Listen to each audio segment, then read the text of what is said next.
Halo Solo Hemistik, kembali dengan saya Tian Ruko di Bermain Jiwa. Video kali ini saya akan jelaskan tentang fase ketiga, fase kontemplasi. Jadi meditasi mistik itu kita hanya 5 fase ini, dan ini untuk semua proses belajar. Jadi pada intinya apapun bagaimana kalian belajar ke dalam diri kalian lewat intuisi, semua ini diproses lewat 3 fase saat meditasi dan 2 fase setelah meditasi. Nah, fase kontemplasi ini, atau istilah lainnya adalah perenungan, ini adalah fase di mana merupakan kekuatan kuncinya. Ini momen di mana kalian nanti akan menyadari kekuatan pikiran kalian. Jadi bukan saya yang mengajari, tapi diri sejati kalian yang akan menunjukkan apa yang telah kalian bawa, yang nanti akan kalian bisa rasakan sendiri. Jadi seperti itulah proses belajar saya. Kamu, setiap orang, saya yakin pasti bisa. Oke, kita bahas setelah yang satu ini.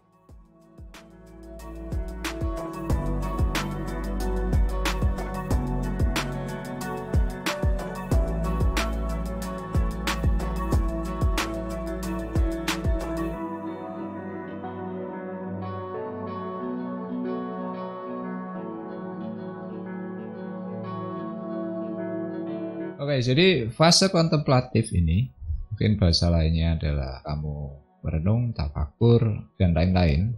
Tapi intinya di sini adalah momen di mana kamu berhadapan dengan pikiranmu sendiri dalam kondisi yang sepenuhnya sudah tenang dan rileks. Oke, fase kontemplatif, fase kunci. Kenapa saya katakan fase kunci? Karena disinilah kamu bisa mendayagunakan, memanfaatkan meditasimu. Tentunya nanti ada beberapa langkah untuk siapa saja yang baru memulai, tapi juga kalian nanti bisa menggunakan fase kontemplasi ini untuk apapun. Jadi kebanyakan orang itu kan belajar meditasi seperti banyak cara. Di Bermain Jiwa hanya ini saja caranya, lewat fase. Di fase kontemplatif kamu nanti bisa untuk mempraktekkan law of attraction, ya. Bisa untuk melakukan penyembuhan diri sendiri, bisa untuk melatih kemampuan intuisi, bisa untuk memecahkan masalah atau mencari solusi, bisa juga nanti, ini yang saya katakan, proses di mana kamu bisa berdialog dengan diri sejati atau guru sejati. Nah, poin pentingnya, apa yang ingin saya bagikan, bahwa dulu saya hanya belajar dengan cara ini, dan saya bisa merasakan sendiri bahwa ada kekuatan. Ketika kamu benar-benar tenang, benar-benar rileks, benar-benar damai, intuisi itu akan membimbing kamu. Dan ini adalah bentuk koneksitas diri kita pada sumber kesadaran.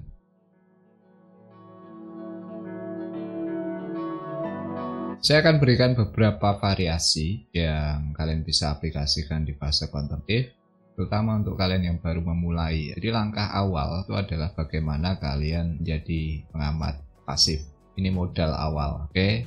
Kemudian nanti kalau kalian sudah berproses agak lama dengan hal ini, kalian kemudian baru mencoba untuk memanfaatkan kondisi meditatif ini. Entah nanti kalian berlatih kemampuan intuisi, ya kan, di clairvoyance, itu menerawang, clairaudience, mendengar. Ada banyak variasi di sini. Tapi yang paling utama, kalian harus mengambil jarak dulu dengan pikiran kalian. Karena kalau kalian tidak terbiasa mengambil jarak, kalian masih terbawa oleh pikiran, ini akan sulit untuk secara optimal kalian mengaplikasikan kekuatan meditasinya. Nah, sekarang kita bahas saja langsung beberapa variasi yang bisa kalian aplikasikan. Langkah yang paling awal ketika kamu sudah masuk fase kontemplatif itu adalah berupaya untuk menjadi pengamat saja. Nah, ini saya akan lebih perjelas. Jadi ketika kamu selama ini mungkin belajar meditasi, sibuk mengatur fokus, sibuk mengosongkan pikiran, kamu berusaha untuk senatural mungkin, sealami mungkin, bagaimana kamu tidak bereaksi dengan pikiranmu. Jadi kalau ada pertanyaan, Mas, bagaimana mengosongkan pikiran? Pikiran tidak mungkin kosong. Apa yang saya coba jelaskan di Bermain Jiwa itu kan betulnya bahwa saya tekankan bahwa pikiran itu di luar diri kita. Kita itu hanya semacam mendownload atau mengunduh di radio atau televisi. Nah, masalahnya ini yang sering diajarkan di banyak agama tentang lapis demi lapis tubuh, lapis demi lapis kesadaran. Jadi bisa saja pikiran itu bersumber dari memori yang secara fisik. Nanti bertahap kamu akan mengalami gejala-gejala intuitif yang sifatnya data yang tidak dalam level dimensi fisik lagi. Dan itu bisa kamu rasakan sendiri. Kamu merasa asing dengan pikiran itu. Oke? Nah, Ketika kamu bertanya, Mas, bagaimana fokus, bagaimana kosong, ini sama dengan pertanyaan ketika kamu, gampangannya ya, kamu ada di pinggir jalan, kemudian kalau namanya jalan pasti ada yang berlalu lalang. Lalu pertanyaanmu itu sama saja seperti bagaimana mengosongkan supaya jalan itu tidak ada yang berlalu lalang, dan itu tidak mungkin. Jadi yang dikatakan jalan itu adalah dimensi pergerakan energi. Setiap saat kamu sadar pasti ada yang bergerak, dan kamu tidak mungkin menghentikan gerakan itu. Pertanyaan misalnya, Mas, bagaimana supaya fokus? Ini sama saja kamu bertanya bagaimana supaya yang lewat di jalan itu hanya satu. Oke. Jadi yang penting di sini adalah bukan tentang apa yang lewat, seberapa banyak yang lewat, harus satu dan lain-lain. Tapi ini tentang bagaimana kamu bereaksi dengan apapun yang lewat. Jadi ibaratnya ada yang lewat di jalan, ya kan, ada cewek cantik misalnya, ya kamu hanya melihat saja. Jalan itu ramai, ya kamu hanya melihat saja. Jadi pada saatnya nanti, ini sama ketika kamu bermeditasi mau di tempat sepi atau di tempat ramai. Ini bukan tentang bagaimana mengatur yang di luar dirimu, tapi bagaimana mengatur reaksimu pada apa yang ada di luar dirimu. Ya, jadi jangan bingung, tidak perlu khawatir tentang fokus, tidak perlu khawatir tentang bagaimana mengosongkan, sealami mungkin. Jadi fase awal ketika kamu mulai lewat fase titik nol, tenang, rileks, nanti akan ada kemunculan pikiran-pikiran yang merupakan muatan alam bawah sadarmu. Nah, saat itu muncul, kamu bisa nyatakan ke diri sendiri lewat afirmasi. Misalnya kamu teringat peristiwa yang menyedihkan, kamu bisa mengatakan, ini adalah kesedihan, tapi aku bukan kesedihan. Nah, ini tentang kesadaran akan diri sejati. Jadi peristiwa itu hanya memori saja. Kamu yang menyaksikan dan kamu yang mengingat. Dan kamu bisa mengendalikan supaya kamu tidak melekat secara emosi pada apapun fenomena yang muncul. Oke? Nanti kamu melihat mungkin peristiwa yang mengembirakan. Bisa mengatakan, ini adalah kegembiraan. Tapi aku bukan kegembiraan. Aku yang menyaksikan kegembiraan. Nah, ini latihan-latihan yang sederhana yang membiasakan dirimu nanti mulai setahap demi setahap itu tidak terbawa, terganggu dengan apapun yang muncul dari emosi.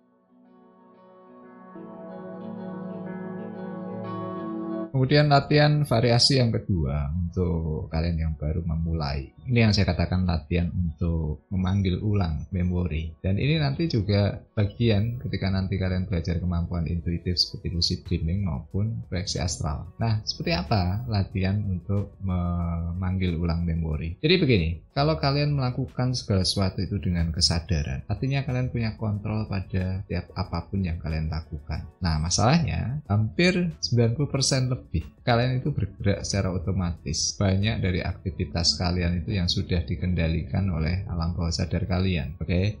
Jadi meditasi itu sebenarnya mengambil alih. Jadi misalnya kamu melakukan 1-2 hal, misalnya berulang-ulang, nanti berikutnya kamu tidak perlu berpikir lagi, itu sudah terprogram. Meditasi adalah bagaimana kamu tidak lagi menjadi otomatis. Karena kalau kamu otomatis, artinya kamu tidak punya kontrol. Nah, latihan mengingat ulang kembali semua proses perjalanan harian itu adalah langkah awal juga. Ini untuk menguji seberapa kuat kontrol kesadaran pada apapun yang kamu lakukan. Jadi caranya bagaimana, Mas? Jadi di fase kontemplatif kamu bisa panggil ulang atau kamu coba ingat proses perjalanan tahap demi tahap tadi. Sewaktu pagi kamu mulai bangun sampai malam kamu mulai tadi meditasi atau mulai tidur, bisa nggak kamu mengingat tuh lebih kuat, lebih detail. Semakin kamu sering berlatih meditasi, semakin kamu punya kontrol pada apapun yang kamu proses dalam aktivitas, ini akan menjadi lebih kuat kamu tampilkan ulang. Jadi indikator nanti berapa banyak yang kamu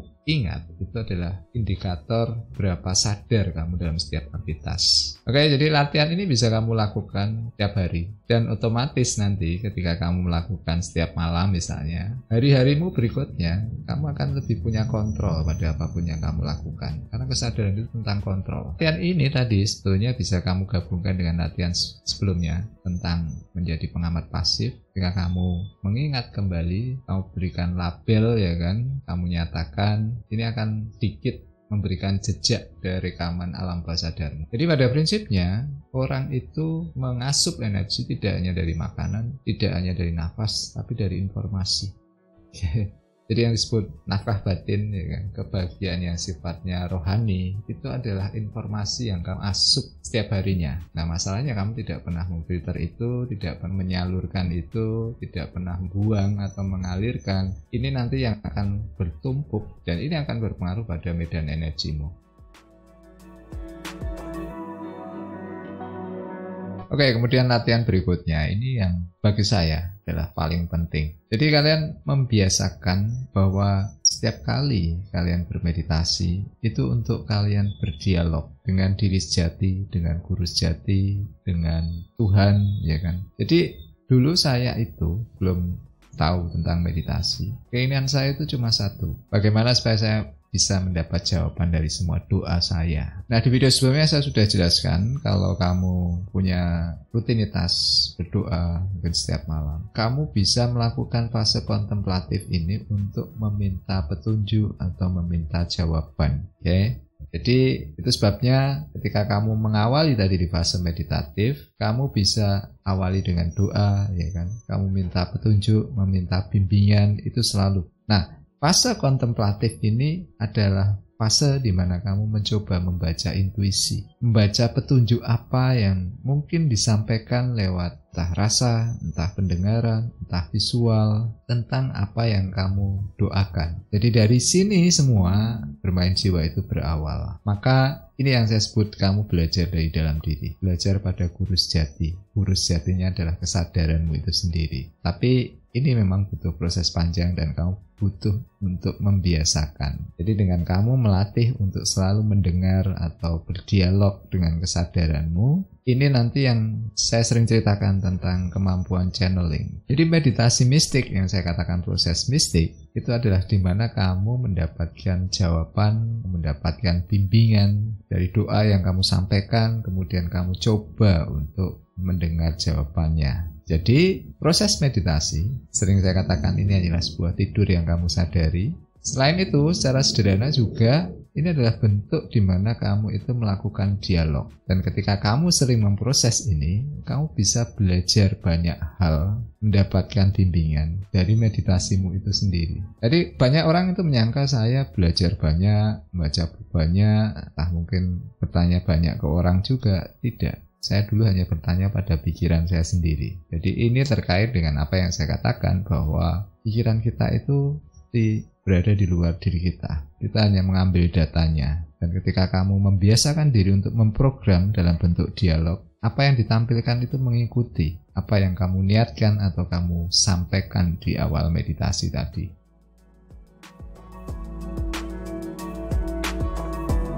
Oke, jadi saya akan ulang dari awal 3 fase meditasi mistik supaya kalian punya gambaran menyeluruh bagaimana mengaplikasikan 3 fase meditasi mistik ini secara kreatif. Jadi ini yang saya sampaikan bahwa meditasi mistik itu ya hanya ini saja, 3 fase dan 2 fase. Tapi dari proses kalian selalu melihat aksi reaksi dan membuat jurnal, nanti kalian akan tahu apa yang saya katakan sebagai proses mistik atau proses keterhubungan. Jadi kalian itu seperti handphone ya. Handphone itu ketika kalian tidak punya kuota, ketika kalian tidak terhubung dengan provider, ya kemampuan smartphone-nya, ponsel pintarnya itu juga tidak berfungsi maksimal. Jadi ketika kalian memproses 3 fase meditasi mistik dan belajar membaca intuisi ini nanti, kamu akan mengenali bahwa ada bagian-bagian dari pikiran kalian itu yang bisa memberikan informasi sekalipun kalian itu tidak tahu sebelumnya atau tidak punya kontrol atas pikiran itu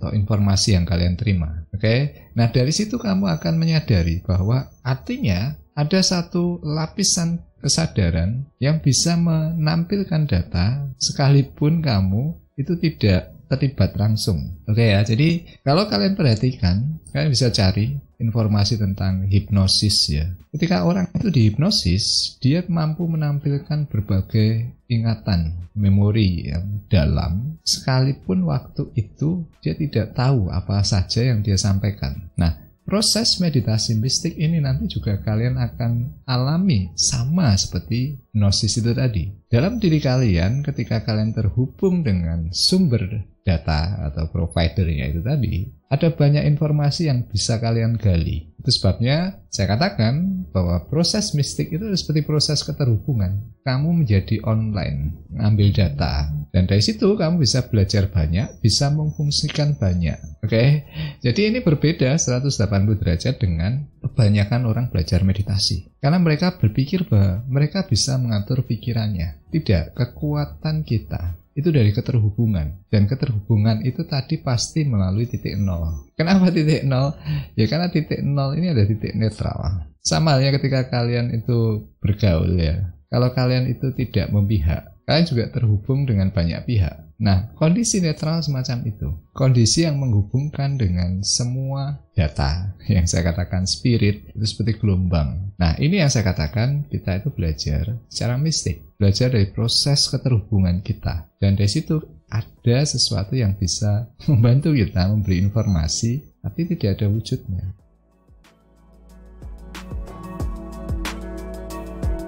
Kemudian berikutnya, karena ini sebuah proses keterhubungan, sebuah bentuk interaksi, sebuah bentuk dialog. Ini artinya sama saja kalian itu ingin bertemu dengan seseorang, tapi di sini tidak ada wujudnya. Maka bentuk komunikasi keterhubungan ini sama seperti kalian jatuh cinta ke seseorang, dan fenomenanya nanti kalian akan rasakan sama juga. Cuma di sini kamu berdialog, bertemu, berinteraksi yang tidak ada wujudnya. Dan ini kenapa selalu saya tekankan, kalian harus melewati fase netral, kalian harus melampaui ketakutan, keraguan, blok berpikir tentang logika kalian. Karena sudah saya sediakan fase yang terpisah, oke?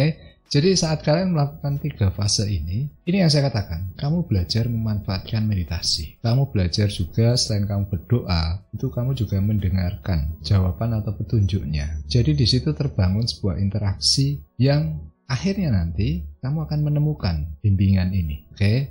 Jadi ketika kamu melakukan 1, 2, 3 fase tadi, ini kamu lakukan berulang-ulang dalam satu siklus meditasi. Dan saya katakan, kamu tidak perlu kaku seperti orang bermeditasi pada umumnya. Misalnya tadi saya katakan, kalau kamu punya ritual berdoa, ya sudah, itu jadikan fase meditatif. Jadi kamu tinggal menetralisir dan kamu masuk fase kontemplatif. Kemudian kamu juga bisa menyusun sebuah rencana. Jadi doa dan jawaban itu kamu jadikan sebuah proses yang kamu ikuti.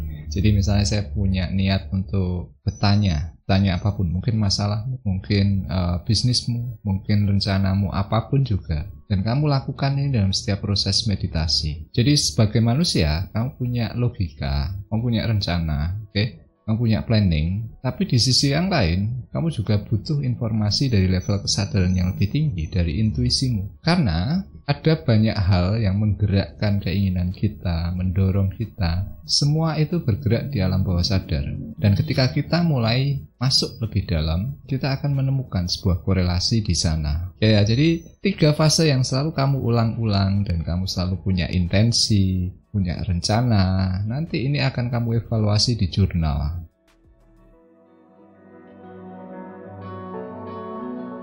Kemudian yang tak kalah penting ya, jika kalian sudah tertarik ingin belajar meditasi mistik, ingin berproses secara mistik, syarat yang paling utama kalian harus mulai percaya pada diri kalian sendiri. Kalian harus mencintai diri kalian sendiri. Nah, ini artinya proses yang biasanya kalian belajar itu dibalik. Dibalik seperti apa, Mas? Jadi ketika kalian punya rencana apapun, kalian punya pertanyaan apapun, sebelum kalian mencari jawaban, mencari informasi keluar, kalian proses dulu lewat meditasi. Karena ini adalah media latihan intuisi kalian. Dan ketika kalian membiasakan ini dan satu saat kalian mengalami momen keterhubungan, kalian bisa mendapatkan sesuatu yang tidak pernah kalian perkirakan sebelumnya. Nah, disitulah kalian akan merasakan sebuah bentuk keterhubungan dengan sumber, dengan Tuhan. Jadi, apa yang ingin saya katakan adalah, ini pengalaman panjang saya. Dulu saya mengalami berulang-ulang, susah untuk percaya, tapi penasaran kok bisa. Jadi ketika kalian itu melakukan meditasi hanya sebatas ritual belaka, itu akan menurunkan frekuensi kalian. Karena ketika kalian melakukan satu hal yang tidak selaras dengan batin kalian, itu kalian tidak akan terhubung. Jadi pengalaman-pengalaman intuitif itu justru didapatkan ketika kalian melewati fase titik nol. Fase titik nol, fase netral. Ini yang dikatakan orang tentang fase ketiadaan. Jadi egomu tidak ada. Nah ini tentunya berbalik. Berbalik dengan kebanyakan orang yang normalnya itu melakukan proses meditasi. Karena mereka ingin mencapai sesuatu. Jadi intuisi itu muncul justru ketika kamu melepas, tidak menginginkan. Bermain jiwa ini adalah awal dulu saya ingin membuktikan karena saya kurang puas. Saya mengalami banyak hal yang tidak bisa saya jelaskan. Tapi saya merasa mendapat manfaat dari situ. Dan kalau saya mau ceritakan, ketika saya mengalami keterhubungan, saya men-challenge. Artinya kalau ini benar-benar bisa, berarti setiap orang bisa. Jadi awal kenapa saya bikin bermain jiwa, karena saya ingin tahu itu. Jadi ketika beberapa teman mengalami, bercerita pengalamannya, mereka keheranan, kebingungan, kok bisa ya mas? Saya tinggal balik bertanya, menurut kamu dari mana itu? Nah inilah bagaimana kita berproses secara mistik, belajar dari dalam diri kita. Dan dari situ, langkah demi langkah, kalian akan mendapatkan sebuah petunjuk, bimbingan. Jadi apapun bisa kamu proses di sini. Kamu hanya perlu membalik. Jadi logika itu di ranah fisik. Intuisi ini di level spirit. Dan kekuatan manusia adalah keseimbangan keduanya. Karena intuisi adalah bentuk keterhubungan kita dengan dimensi yang lebih tinggi. Oke, jadi videonya diakhiri sampai di sini. Nanti saya akan lanjutkan mungkin dengan beberapa pertanyaan yang menyangkut fase kontemplatif, kebingungan memfilter intuisi atau tidak. Kita akan bahas di video berikutnya. Kalau kalian suka video ini, silahkan berikan like. Berikan komentar kalau ada yang tidak jelas. Kita akan ketemu di video selanjutnya. Selamat bermeditasi, selamat bermain jiwa.